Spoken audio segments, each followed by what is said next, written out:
Okay, cool. So anyway, welcome to Joy. This vehicle that I'm sitting in, her name is Joy. There is a backstory to that. I'll let you read that on my Facebook page. And it's already published there for you to figure it out.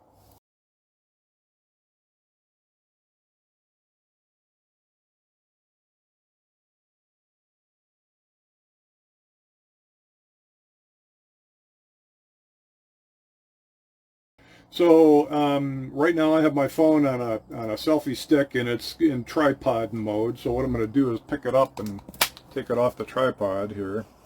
And first let's head outside the van here. I'm going to step out in the way that Terry taught me to step out so that I don't like fall flat on my face. And let's see, I'm going to have to flip the camera around. That'll be fun to do. Let's see, let's do that. There we go. So I just stepped out of there. And by the way, let me know if it goes south. I certainly don't want to lose signal. I should be okay because of all this glass, and the Wi-Fi box is actually sitting right about there. So it should not be an issue. So this is a Ford Transit 350 HD 2022. It's got a 3.5 liter EcoBoost engine. And Embassy tricked it out with all of the bells and whistles that you could possibly hope for in a vehicle like this. You'd think that a cargo van would really not be all that well appointed for comfort, but interestingly you'd be wrong. They're actually very nicely appointed, and the driving experience is incredible. So it is all-wheel drive, as you can see down there. Nice Embassy logo, and there's the Dolphin logo on the back window. This is a Dolphin SS model. And for those who have been around Embassy for a while, you would know too that this used to be referred to as a Traveler Sport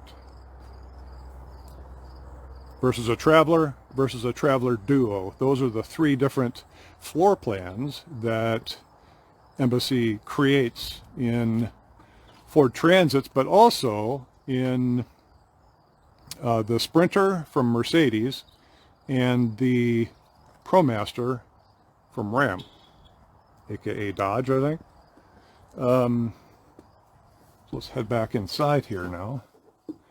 Also, let me know what you think of the video quality. Are you getting a good picture? I mean, it looks great on the phone here, so I'm hoping that you're seeing it in nice detail. So here's the cab, and like I say, for a cargo van, I mean, like an Amazon Prime delivery vehicle or something like that. I think in some markets they use Ford Transits. Around here they use the Ram ProMaster, but I'm kind of partial to the Ford. That's just my thing. Again, so let's get into that. Your opinion may vary. So right away up here in the front, but this is very nicely appointed. Sync 4 display there. I think it's like a 12-inch or something like that. It's actually a huge display.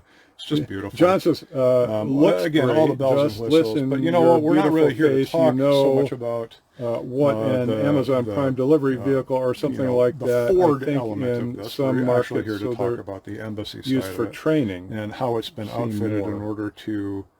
Okay, not sure what you mean there, John.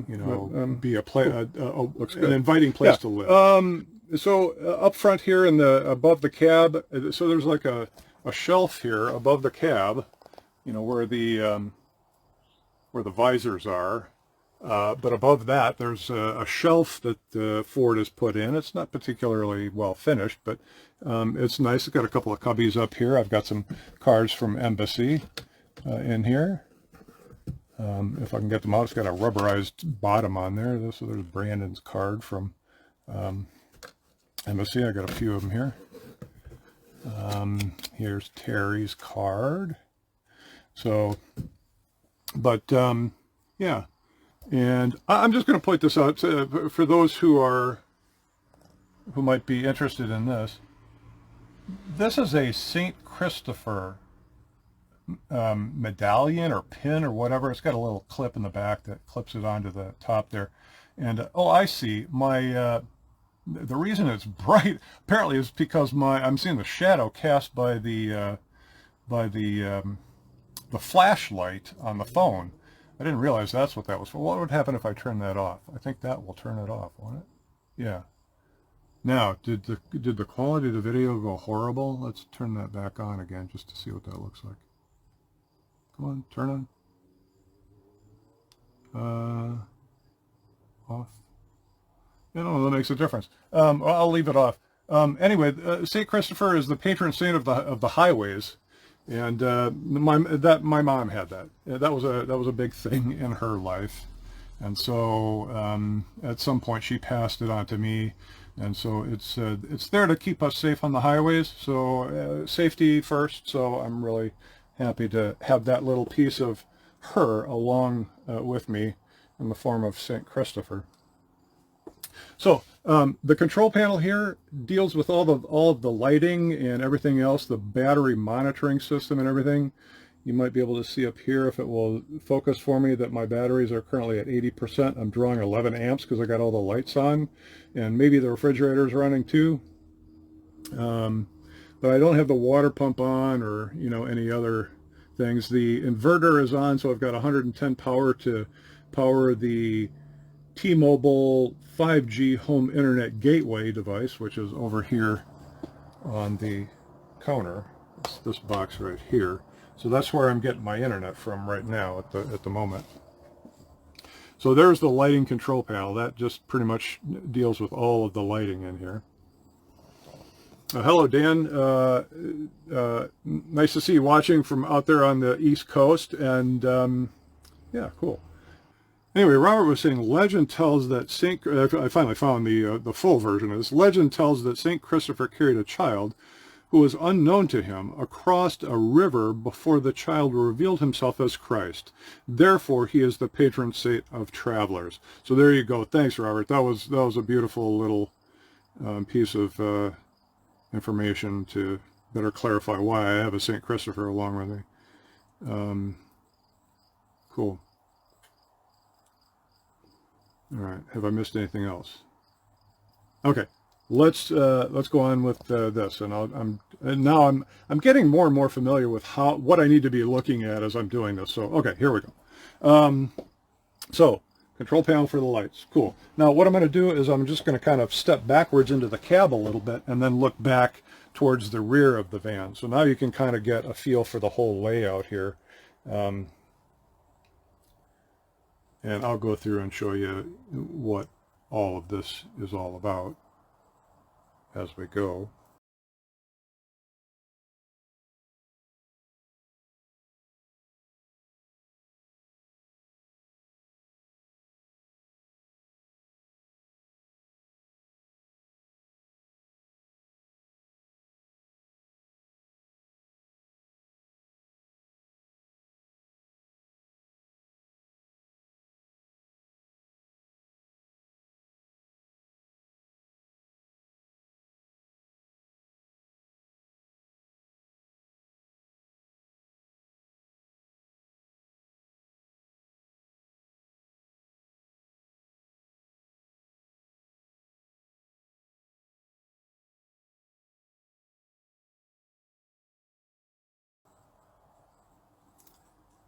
And the first thing I think that people like to know is, well, where are you going to be sleeping?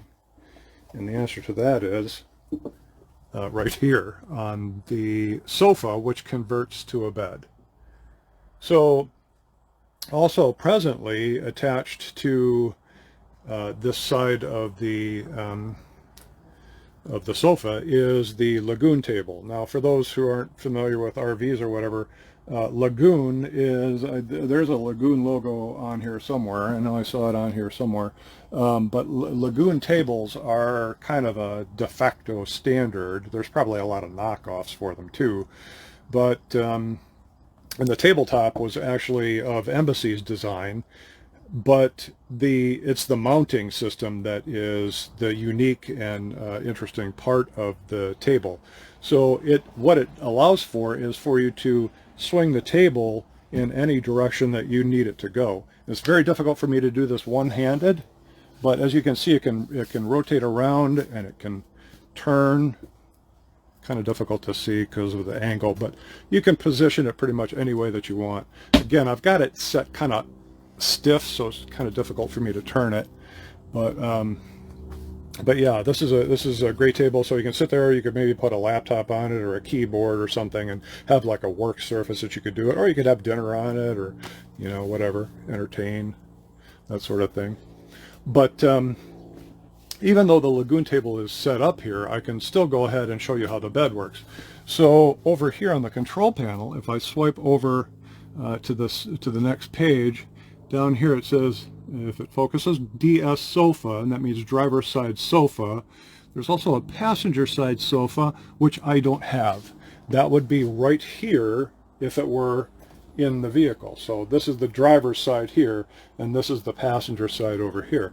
So there is no passenger side sofa over here, and that's because this is the Dolphin SS floor plan versus the Dolphin S floor plan, which used to be called just the Traveler. And so I don't have the passenger side sofa, but I do have the driver's side sofa. So if I hit out, I can keep my finger on it and have it go. You can see this coming at me. There, now it's come all the way out. And now what I can do is I can just drop the cushions back into the gap back here. And it's a little bit difficult because the Lagoon table pole mount here is blocking this from moving, but these will fit down below there to sort of complete the mattress. And if you look back from this angle, you can see that that's a pretty nice wide and long mattress. Now I'm like nearly 6'4", and I fit on this just fine. So there you go. And what I found down in Elkhart when I picked up Joy is that I had to get some sort of a sheet set, because lying on this without sheets on it, of course it's vinyl is what it is, so that doesn't always feel great on bare skin like your arms and whatnot. And so I went looking for a sheet set, and I just purchased the cheapest twin bed set I could find, and sure enough it actually fit. So I was delighted with that. So I guess that's where I go with that. It's basically a twin bed, so that's what it is. So now I'm gonna put it back in.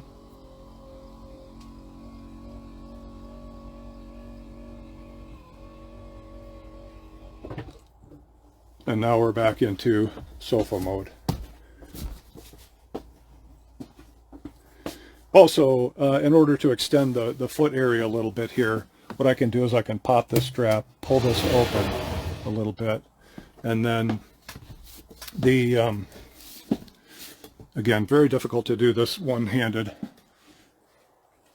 This can come off of the wall. It's Velcroed to the wall, and then can sit on top of here, and that extends the back of the bed a little bit. So, and I think that this was really engineered more for if you're in a Dolphin S, which has the passenger side sofa. So when the passenger side sofa is sent out to the middle, you basically have a queen bed in here. So that's how that works. And let's try to put this back. Sorry, I'm not watching where the camera's going. I'm trying to do everything one-handed. Okay, and we'll slide this back in. That has to be clipped in. And there we go. Cool. Okay, so that's how the bed works. Questions? Let me look back and see what we've got for stuff. Robert says, be careful with handles on the Lagoon, and also where the table might bump into. Yes, absolutely. It can hit your sofa and might tear things. Yeah, I hope that doesn't actually ever be the case. But one of the things that I have found is that if I have it mounted and then put the table up against the back cushions, that can keep them from moving around while the vehicle's in motion. So I just kind of discovered that on the way home. So anyway, there's that. But yes, good advice, Robert. And let's see what else has been going on. Catherine is watching. Hello, Kathy.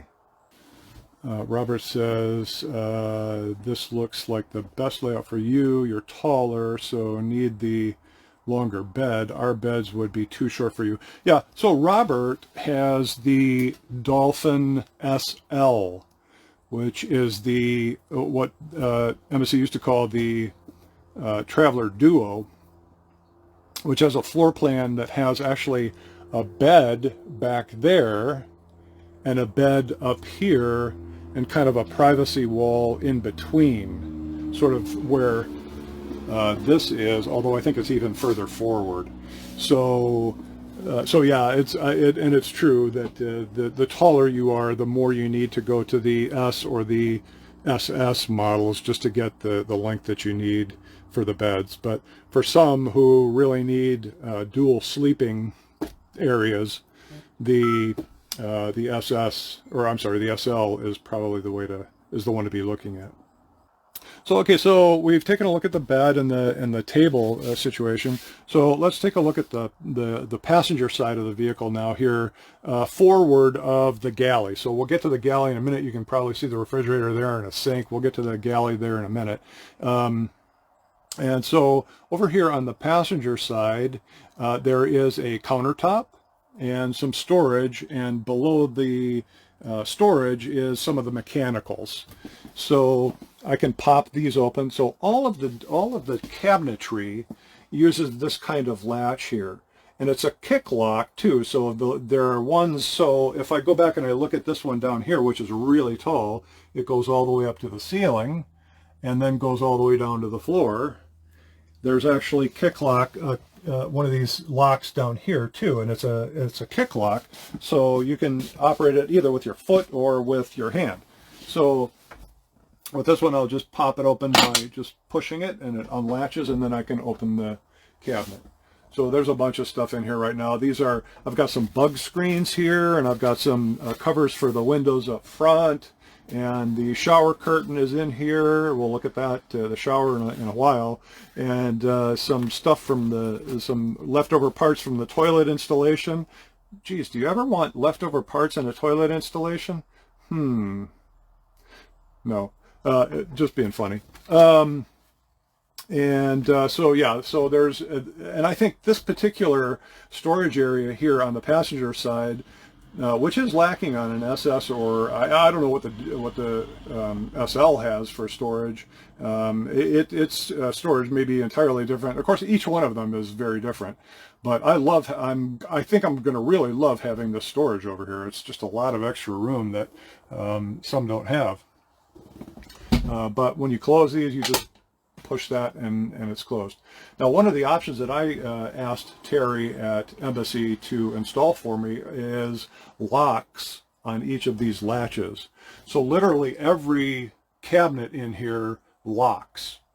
And they're all key to like, so it's just one key operates all, but at least I can have some security in each of these cabinets.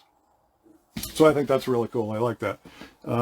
Now, as you can see, there's a TV monitor right here. It's actually, well, it's a TV. It's a regular full-blown smart TV, and this particular TV, I've asked Terry to not connect any entertainment system up to it, because I'm just going to be using this as a computer monitor. So yeah, it's got HDMI inputs, and so I'll just use this as a computer monitor. It is a 28-inch, if I recall correctly. Now, here's the cool thing about this. And again, this will be really kind of weird to do one-handed, but I'll come around the back just to kind of show you how this works. There's a little pull bar right here that unlocks this whole mechanism here. And yeah, it's not going to pop me. So I'm going to have to put this thing back into tripod mode here for a moment and see if I can do this for you. Okay, that'll work. And maybe just kind of up a little bit. Let's just hold it like that for a second. Now when I release this, I can pull the TV out from its docking position. So now it's away from the stand here. And what I can do is I can move the TV screen left, right. I can pull it forward. Again, kind of difficult to do one-handed, but as you can see, it's coming out. And so it's getting closer to the sofa, which makes, you know, sitting here and, you know, working on it, it's not that far away from me. The table's in the way right at the moment. Let me see if I can move this around. I tightened this thing down pretty good when I was getting ready to drive, but yeah, okay. So yeah, so it's just kind of like right in front of me here now. And it's virtually at perfect, you can see my, you know, reflection in the monitor, and it's like literally at perfect height for a computer monitor. So I mean, I couldn't be happier with this if I tried. But the selling point from Embassy for this particular TV is that what you can do with it, I gotta be careful, I've got power right here running down to the internet box, is you can actually take it and you can spin it outside so that you can be outside the vehicle and watch TV.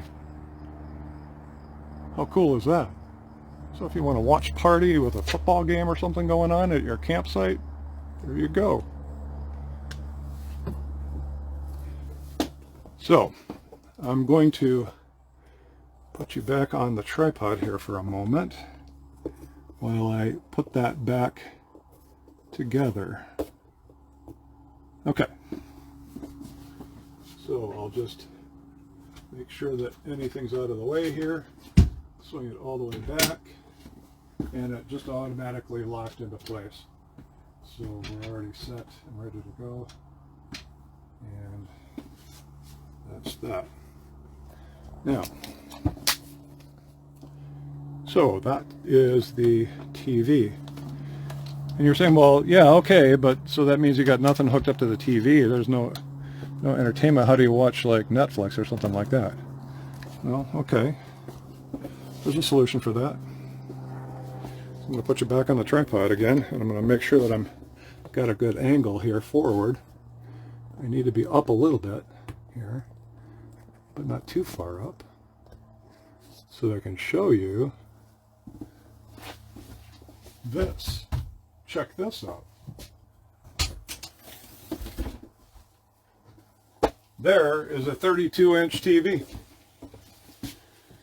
So you can hook up a Roku device or an Amazon Fire Stick TV, something like that, whatever you want. To that, it's on like gas struts, kind of like your, you know, the doors on your liftgate or your car or something, if you have something like that, which helps to buffer the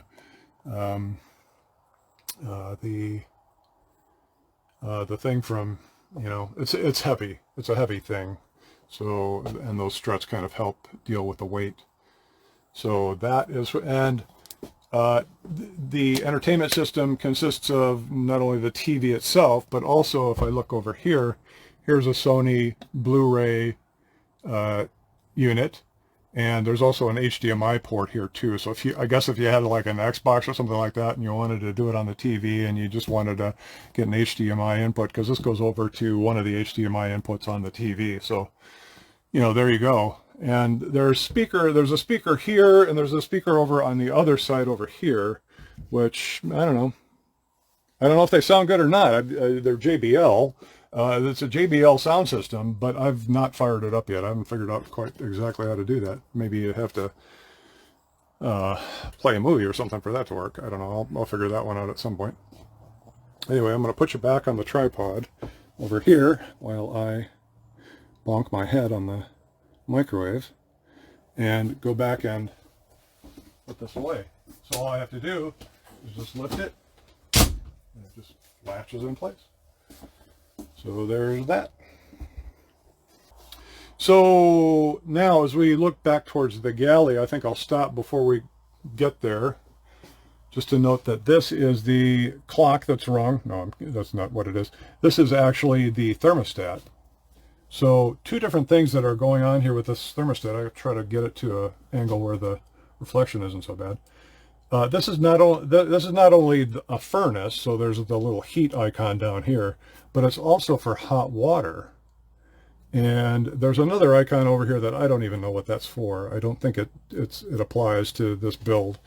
This system can be used in multiple applications. It just so happens to be the one that Embassy chose for the heating and water heating solution in the Embassy lineup of Dolphin RVs. And so the way this works actually is the Elwell system.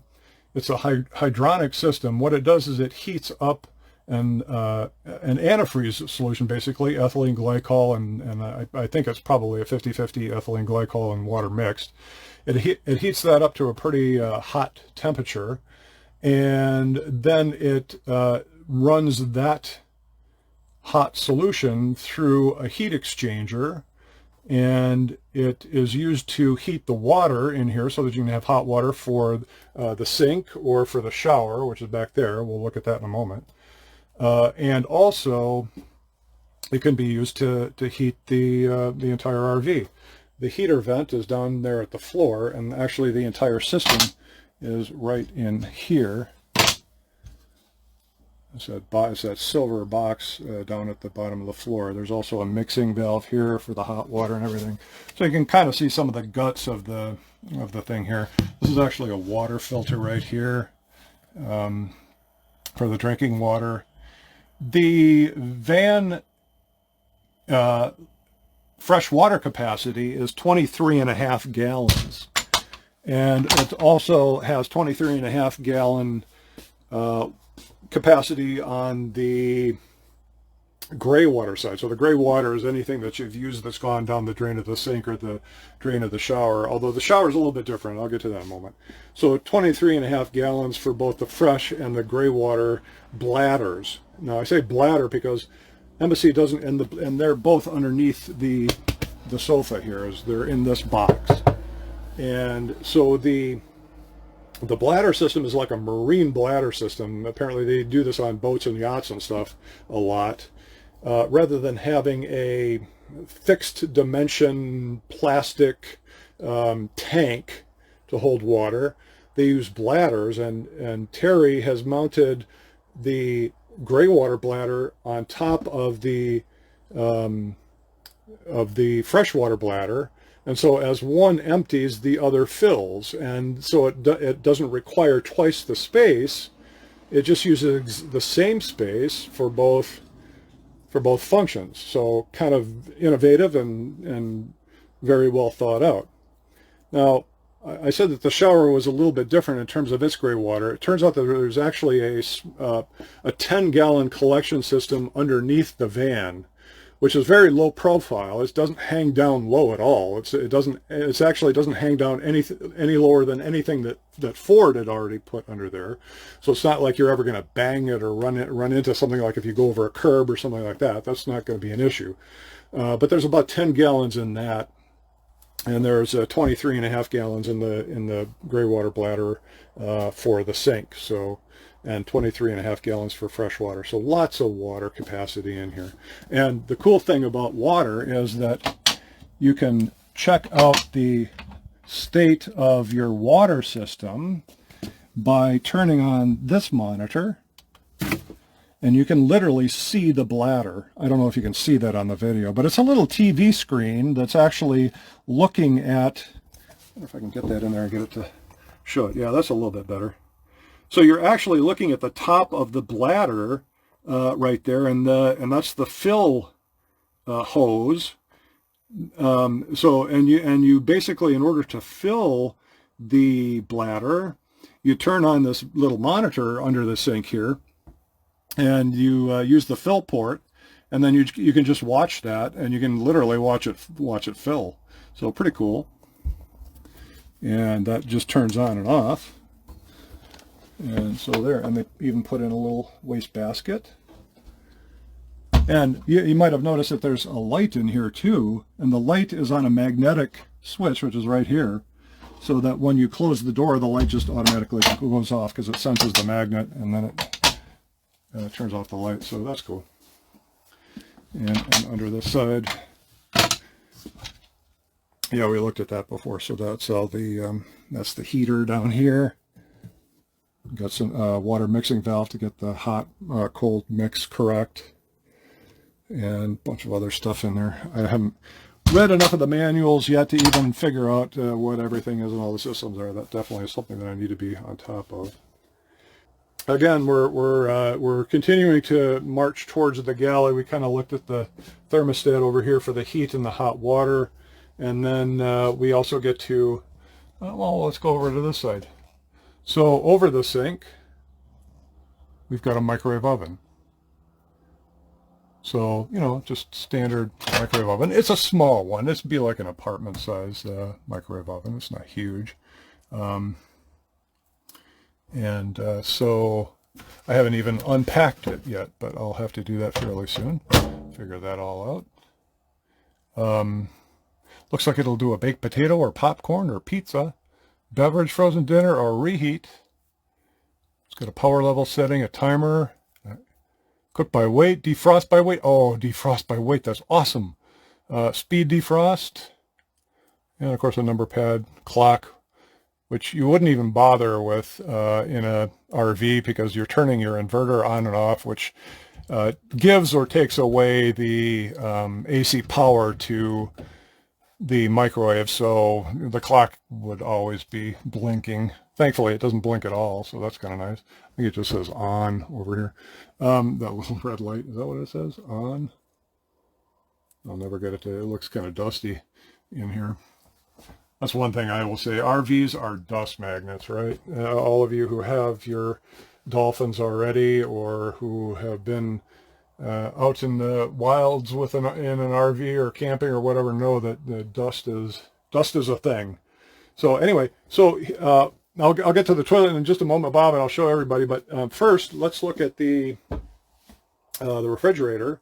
This is a Vitrifrigo refrigerator, and it uses 12 volts. So this is not an AC thing. It just sips 12 volt power. It takes about 2 amps to run the single compressor that runs both the refrigerator and the freezer section. So if I open it up, there's the refrigerator section. It's got, these are gallon bottles of water, so you can see the kind of storage that's in there. And it's got some keep fresh drawers down at the bottom there. And of course there's configurable drawers up here, or little, you know, condiment trays, that kind of thing. So yeah, so that's the lower part of the refrigerator. And then up here on the top is the freezer. This is a 1 cubic foot freezer, so actually my hand goes way down in there. My arm is like way in there.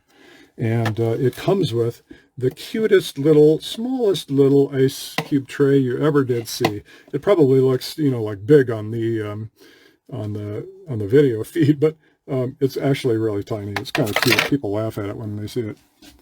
The magnets on this thing are so strong, and it seals really, really well. And it just sips power, so that's a great thing. So you can go for, you know, you're not killing your battery, just trying to keep food cold or frozen. There's some storage up here. Embassy had been using a different, and probably still can be using a different manufacturer of refrigerator that actually took this entire space all the way up to the top here. But when they found the Vitrifrigo, again, this was due to supply chain issues, and they couldn't get the other model, and so they were looking around, and they noticed another manufacturer of yacht-related or boating-related accessories, like refrigerators, and they found Vitrifrigo. This is an Italian company. And they found that they could actually get these Vitrifrigos, and upon looking them over and, you know, checking them out, found that, hey, they're really good. So they got some in, and then they established the necessary supply relationship, and now they're using the Vitrifrigos. And I think it's a great deal. I think it's an excellent refrigerator from what I can tell so far. But what it did when they switched to Vitrifrigo over the other manufacturer is it freed up a bunch of space up here, because these are smaller, but I don't think the loss of space is any real great concern. And it opened up this whole space here. This, you can take the net off here. You don't have to just pull it down, but you can take the net off. And people are reporting that they can put like an Instapot or what are those other ones? The air fryer. I can't remember the name of them right off the top of my head. I need to actually measure this out and figure exactly what I could put in there, because I would like to actually get an air fryer in there. But I'd also like it to have a pressure cook feature like the Instapot does. I already have an Instapot, but I would like something that would be able to fry something in weather conditions where I really can't do it outside or in here at all. Terry at Embassy does supply a induction cooktop, and I've got that on the back floor there. But so you could set that up here on the counter and go ahead and use that inside here. My biggest concern was splatter, so I did get a splatter shield that I can put up around the cooktop so that that'll also. But anyway, yeah, so options. We definitely have options, and we definitely have storage. John says, please demonstrate how to use the toilet. Okay, let's vote on that. Sherry says, love that you can put magnets on your refrigerator. Yeah, so what Sherry's alluding to here is that Embassy, when they build out these RVs for us, one of the things they don't use is wood. So there's not a lick of wood in here at all. Wood can, get wet, it can warp, it can retain odors, it can rot or mold. And so Terry said, yeah, no, we're not going to go there. The framing, the interior structure framing here is all, I think, foam core aluminum or something of that nature. It's basically it's aluminum framing. And then he uses marine grade plastics. So like when I look at these cabinets here, this is like a very thick marine grade plastic material. And the walls are nice soft marine grade cushion backed vinyl. And it's basically the same vinyl materials as is here on the cushions. So, but one of the things that the downside to this is, well, there's no way to actually attach anything to anything. You'd literally have to use a screw or something like that to get in there. For me, I'm just going to kind of let it go for a while and see how things fly. Some people have made some modifications to their vehicles already, and that's their prerogative. I'm just going to wait and see what it is that I feel like I want to do or really have to do or whatever, and then we'll take it from there. But one of the things that people have done to kind of customize the appearance in their vehicles is just go ahead and maybe magnet something to the refrigerator or something, wherever they've got some metal that they can do something, or tuck something up under a place here where it could hold on to it, grip something so that they could hang a picture or something like that. So I mean, there are creative ways of personalizing the vehicle to your own desires and whatnot. But okay, so meanwhile, going back, so lots of cabinetry here. I just got a ding on my phone. I don't know what that was about. But as you can see, as I look down here, there's all sorts of drawers that pull out. And then when you push them closed, they just soft close the rest of the way in. There's lots of drawers here. Down below there may be some mechanicals. That I think is an AC vent or a heater vent. Or what that vents to. And the air conditioner controls are up here. So there's a whole AC unit in here to keep you cool in the hot desert Southwest or whatever.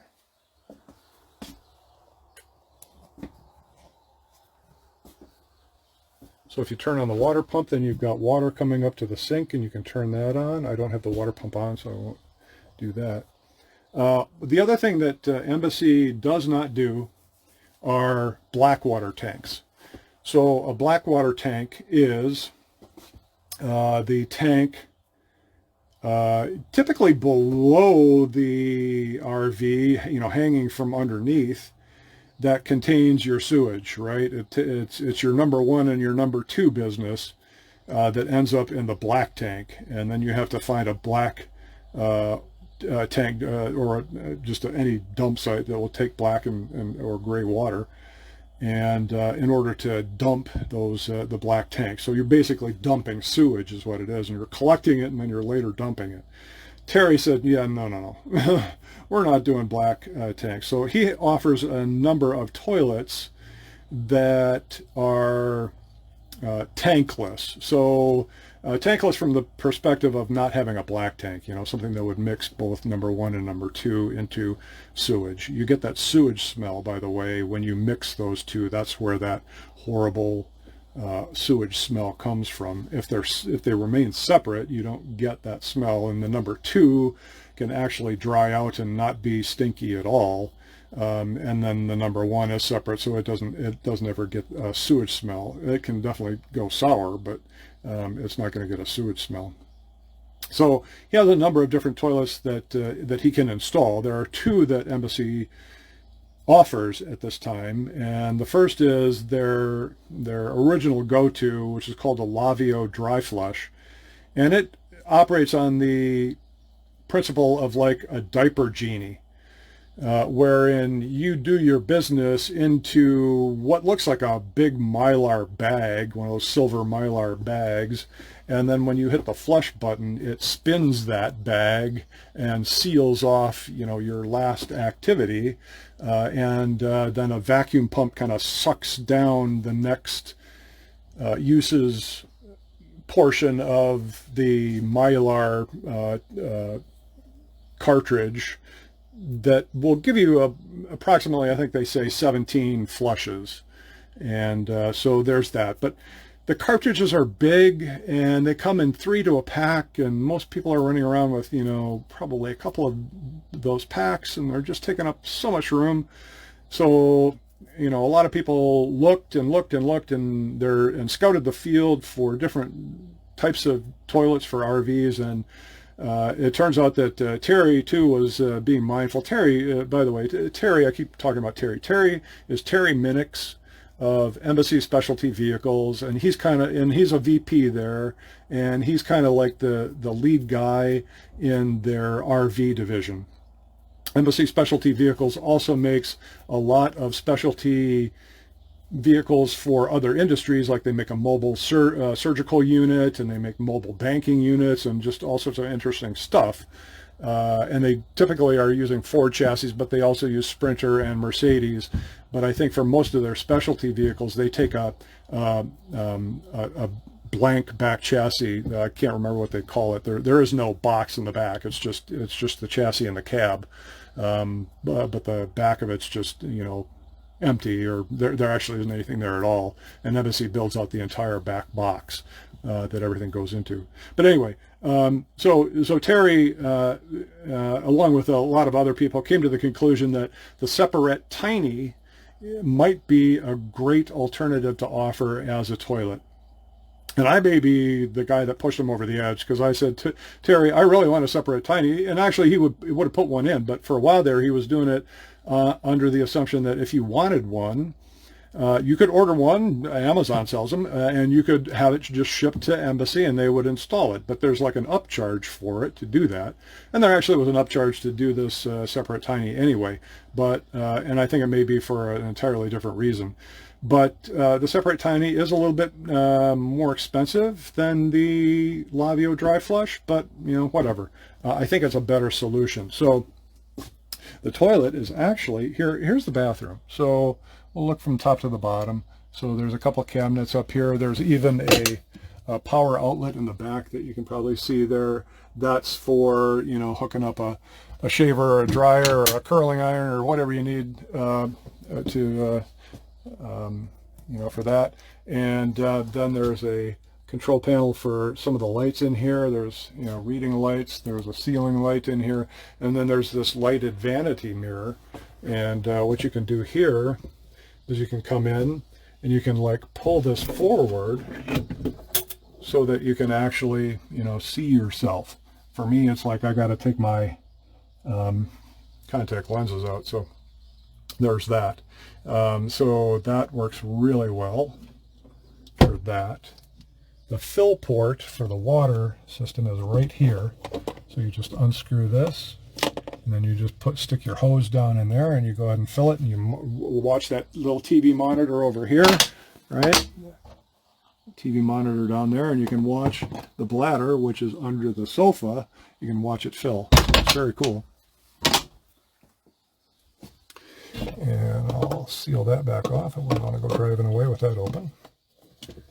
And then to get to the toilet, it's underneath here, and there's a nice little drop thing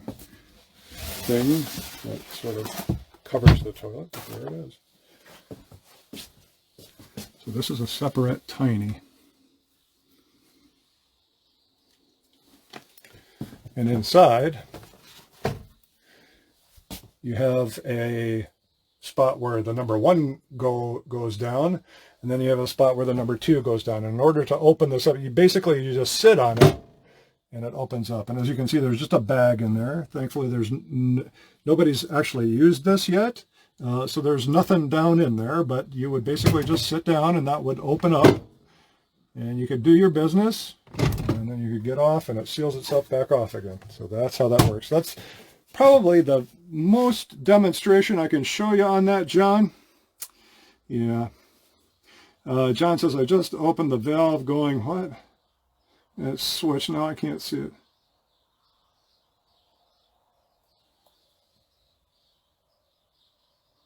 I just opened the valve going down the road. Okay.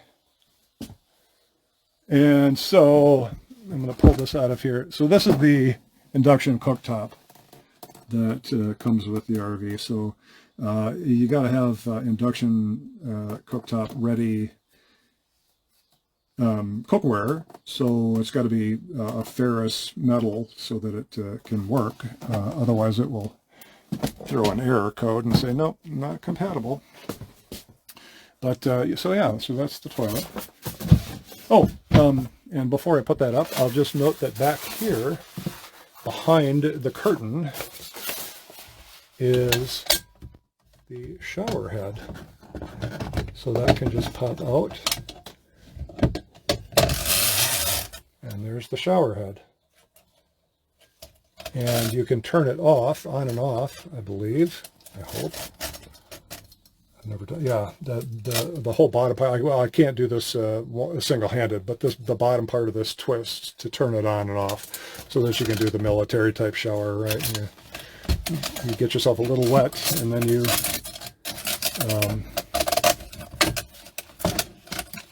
soap up, and then once you've gotten yourself all soaped up, then you. Okay, I gotta. This is, it's one-handed is like, wow. Trying to do everything one-handed is ridiculously difficult. Okay, now, you're not in your spot, so get in there. There we go. Now I can turn that, and down there too is the valve to turn the water on. And I just adjust the temperature as well. I have not taken a shower in here yet, but I'll have to do this very soon. Try and figure that out. Some water came out of that. Oh, that's not pee. Okay, so now I'm just going to pop this back down, and there we go. To take a shower in here, there's a shower curtain. It's like this same material, although it's got a wet side and a dry side. Yeah, it's just like this altogether. So you can see there's kind of a shiny side hit to this, and then there's a kind of a dull side. So the shiny side is the wet side, right? You can get that side wet. And so there's a whole curtain that's like that you can clip up to these little clips that go all around the ceiling here. And then you can go ahead and stand in here and take a shower. And the shower drain is down here on the floor. So, and when you're not showering and you don't have the curtain up, you can get back to some more storage. So this one has some really wide drawers. So that's really cool. Wide enough, for example, for a pot and pan. I'm sorry, I'm not really watching what I'm doing with the video, so I don't know if you saw any of that at all. But yeah, really, really wide drawers here, soft close, and enough for a pot and pan. And eventually you get down to the bottom where there's all sorts of electrical gear down here. And I'll just kick lock this one, if I can get it. And hand lock that one, open this one, and open that one. This one is actually like a wardrobe, so you can go ahead and hang things in here if you need to. In here is like a breaker box for all the various things, systems in the RV. So kick that closed. Okay. And then in the back here, this is actually the garage, is what people usually call this back area of an RV. There's about 19 inches of storage space back here, so you could definitely put some of those stackable plastic totes back here to put in tools or hoses or power cords or maybe off-season clothing, or other camping gear, or maybe you got a camping chair, that kind of thing. As a matter of fact, here is the 30 amp electrical cord that Embassy provides that I can use to connect to shore power. So yeah, and they have a tie down system here with these bars, with these hooks that you can use to use bungee cords or other tie down straps or whatever to make sure that you're securing whatever you're carrying back here. There's some of those on both sides. And there's also a city water fill over here, although most people are reporting they don't even think about connecting to it. They just use the gravity fill port over here to do that. There's a light back here, and there's some air vents for these are for the scuffer vents on the outside of the vehicle that bring in fresh air. Oh, and up here, this bag here, the square bag, is an antenna. There's another antenna over here too. I forgot to even ask what this is even for. I don't even know what that one's for. This one is like an antenna for the TV. One of those over-the-air antennas like you have in your house. These can be removed if you want to look outside, or you can just leave them up. For the back ones, it's like a lot of people are just leaving them up because you're generally not looking out the back windows here. But another thing too is that some people are like, well, what about privacy when you're in the bathroom or taking a shower or something? There is an accordion door here. You can just hold this closed, and then you've effectively just blocked off that whole back area. So it just sort of goes back into the pocket there, and you're good to go with that. Now let me look at some of the comments here. There's been a couple of new ones. Robert says, we like our C-head. So Robert has a C-head toilet, so that's a composting toilet. That's another concept of how to do the whole toilet thing, wherein you're basically doing your business into, well, some people would say kitty litter, but there are various mediums that you can put into the system that you can use as a compost medium. A lot of people use, I think, what they call coconut coir It's basically just ground up coconut shells, I guess, and that makes a really good composting material. So you're basically doing your business into that, and then it's got a handle on the side, and you can kind of churn it so that it mixes it all up. And you can basically, with those, you can go for a couple of months before you even have to do anything with it. So they say. I don't really know. For mine, the separate tiny, you poop in a bag. If you want to get rid of that bag right away, you can just pull it out of there and drop it in the nearest dumpster. That's legal to do in all 50 states because diapers, right? So, yeah. Anyway, but Robert says, we like our C-head because every part can be replaced at any hardware store, but is, and then it's, of course, shifted now. I was trying to scroll it to get away from another one of those blue and white pop-ups. Robert, you probably know this. This just drives you crazy because more primitive. The tiny, the one I have, wasn't available when we first ordered, but if doing it again, we might have chosen it. Yeah, so yeah, like I say, I think it just came on board. My van may have been the very first van that a separate tiny was installed as an option rather than as you'll have to just buy one yourself and ship it to us and then we'll put it in for you. Because I didn't do that. They had one, they put it in. I just paid for it as part of the van. Okay. Carol says, love our separate. We were the first with Embassy. Okay, so you were the first. Okay, and first in the USA. First in the USA? No kidding, Carol. By first, do you mean that you sent in a Lavia or a separate for Embassy to install, or did you get it as just a routine thing from them? I think my vehicle may have been the first one that they actually did as an option on the build, rather than as you send us one, we'll put it in for you. Robert, we use hemp pet bedding for composting. Hemp pet bedding for composting. Get the right emphasis on that, on those words. The C-head should be dumped at least once a week. Oh, really? Once a week? I thought you could actually go much longer than that. Okay. So Bob says I put my own separate in. Yeah, so he had a Lavio dry flush to begin with, and he took that out and then installed a separate tiny. So a lot of people, I think, are really kind of catching on to the separate tiny as being kind of the one that you really want.